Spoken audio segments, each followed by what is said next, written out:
I'm Adrian, the Cruise and Travel Guy. ANA is Japan's largest airline and often recognized as a leading carrier when compared to global competitors. Recently, I was excited to try its business class product, but have to say that I came away less than impressed.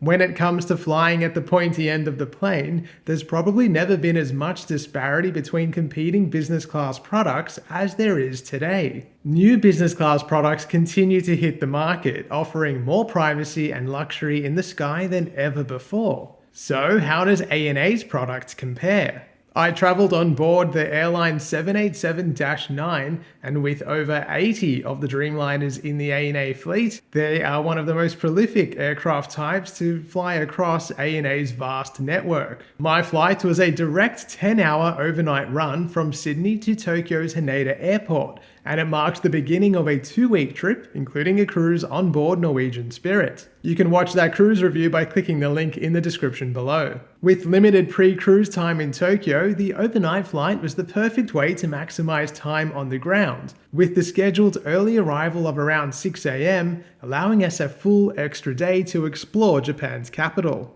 In Sydney, the experience began with priority check-in. Business class passengers can check 2 pieces of luggage up to 32 kilograms in weight each. Through in no time, we managed to snap a SID selfie ahead of immigration and security. We took advantage of the priority first and business class security line, and within minutes we're through to the duty-free section, from where we made the trek over to the Air New Zealand lounge. ANA is a Star Alliance member, which means business class passengers can take advantage of both the Air New Zealand and Singapore Airlines Silver Chris lounges. It's worth noting though that the Silver Chris lounge in Sydney closes quite early at about 6 PM. The Air New Zealand lounge features a tended bar, a fairly basic buffet of hot and cold food options, and a chef station serving a plated special. We watched our plane roll into the gate as the lounge continued to empty, and eventually were called to board, slightly ahead of the scheduled time. ANA has several business class configurations on board at 787s, but all of them on the 787-9 offer lie-flat seating and direct aisle access thanks to the staggered layout.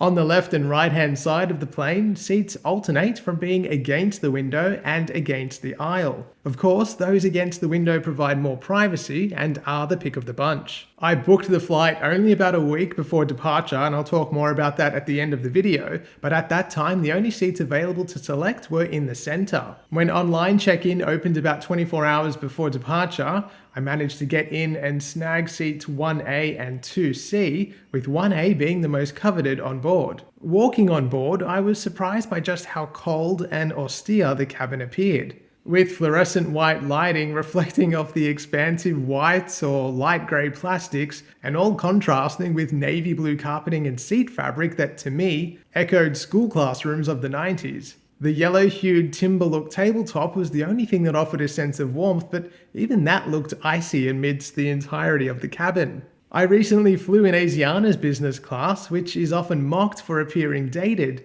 but in comparison, ANA's cabin looked far older and much more clinical. While first impressions of the visuals were a major letdown, the layout itself of the seat, in particular 1A, was excellent. An 18-inch touchscreen monitor sits ahead, while the large side table offers document storage, a personal light, both a USB and universal electrical outlet, a place to store your headphones, and an infotainment remote control. At the seat, a topper, blanket, pillow and menu were waiting, along with slippers and a bottle of water. An amenity kit included the usual suspects: an eye mask, toothbrush, earplugs, and a variety of toiletries. Champagne was served pre-takeoff, albeit in a plastic cup. The ANA website and app allows passengers to choose their meal ahead of time, with the choice limited to either the international or Japanese menu. I selected the Japanese menu and my table was set quickly after takeoff. Where the ANA cabin is cold and clinical, the service was warm and friendly. The flight attendant recommended a sake, so without much persuading, I went with her suggestion. About 45 minutes after takeoff, dinner was served and it arrived on one tray. Presentation wasn't exactly exciting, and peeling a foil lid off a main course sort of diminishes any sense of luxury. Having said that, the food was tasty, and I liked that there were a number of smaller dishes to enjoy. Once again though, compared to Asiana's meal service, with its multiple courses served individually and drink top-ups offered throughout, this felt very much second-rate and something like you might expect in a lower cabin grade. There are 3 bathrooms that serve the business class cabin, and here's a quick look at the forward one. It has everything you'd come to expect from an airplane bathroom, including access to a variety of toiletries.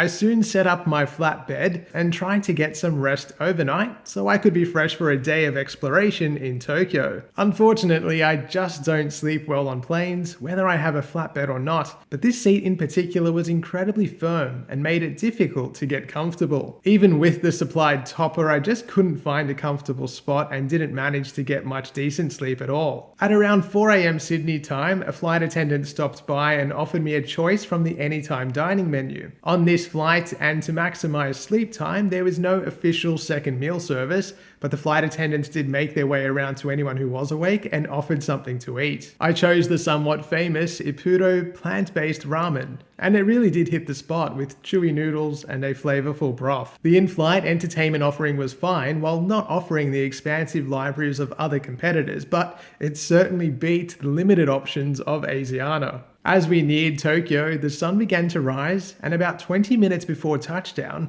I looked out the window and saw for the first time, but hopefully not the last time in my life, Mount Fuji. The majestic, active volcano has a summit elevation of just under 3,800 meters, or 13,000 feet, and it was added to the World Heritage List in 2013. The incredible sight was a final flourish on what was overall a good flight. While business class travel is always a delight, there is no doubt that some do it better than others. Even though the onboard service was among the best I've experienced, in 2024 and in the face of stiffer competition, ANA's hard product is no more than average. Where direct aisle access and lie flat beds were once the pinnacle of business class, it's now no longer enough. ANA knows this and has in fact debuted its brand new The Room business class on its 777 aircraft. Although I've not flown in it, it does appear to have moved the goalposts. Unfortunately, that just serves to highlight more than ever how underwhelming the ANA business class cabin and seat, on board its 787 aircraft at least, is. I purchased my ticket about a week before departure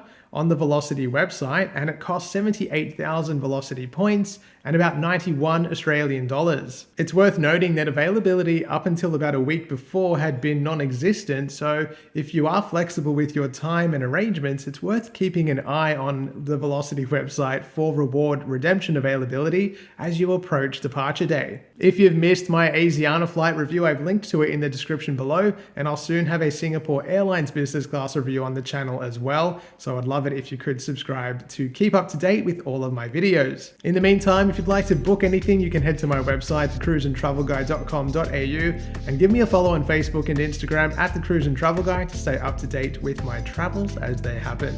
Thanks as always for watching. I hope you enjoyed the video, and I will see you soon. I'm Adrian, the Cruise and Travel Guy. ANA is Japan's largest airline, and I'm Adrian. I was gonna say I'm ANA. I traveled on board Boeing. I purchased my ticket using about 70